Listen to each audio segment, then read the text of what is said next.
So let's talk about the sellout part. People really think Pat McAfee is a sellout. He sold out. He sold himself to the devil.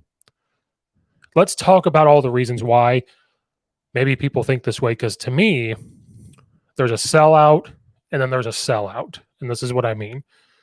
There's a sellout if you are publicly, if Pat McAfee, now he has publicly talked about ESPN and publicly talked about how they do things there, how they talk. But ultimately, he did it out of respect because he talked about respectfulness of the brand, what they've built, how powerful they are because they're the sports. They were sports for the longest time until the internet stuff started to come out. If Pat McAfee sat there and just bashed certain people with ESPN, talked about their beliefs, talked about what they're saying, and this, and this, and maybe he has. It's hard to go back and look at everything he has said from a 3-hour show for many years. And if he publicly was doing these things, then said, "Hey, well, they're giving me this money now. I'm going to go." And part of being that sellout is we are going to have a block schedule. Like we're going to have the pod, then we're going to have Pat McAfee show, then we're going to have Hammer Down, and it's all going to be on ESPN. There might be shows like if they changed all of that stuff, you could call him a sellout, and the sellout would be a negative aspect tarnish to his name. Then there's a sellout where you have to think of it from a Pat McAfee standpoint. And this is what I think is going through his mind right now. Right now, it's him. It's all on him. He's got lawyers. I'm sure he has accountants. He has people like that. He has his friends that work on the show that produce it, they film it, they edit it, do everything else. Ultimately, everything comes from him. He's building his brand.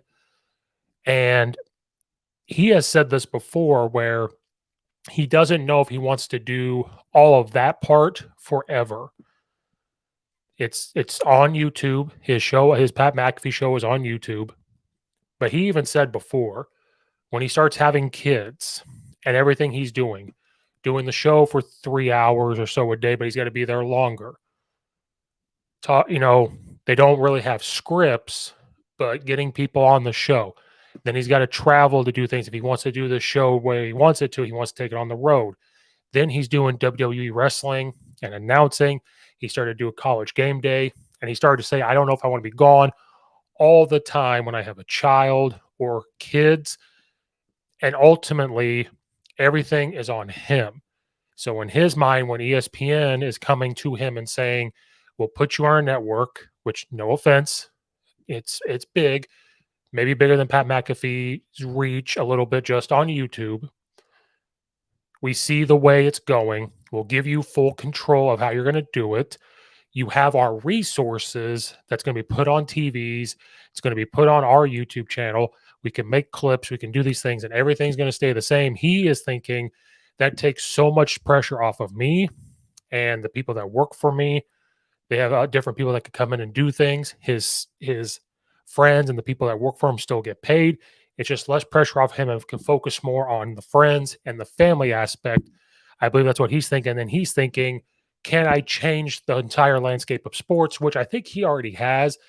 But he's thinking, if I can get this show on ESPN and show ESPN that this type of show can be useful.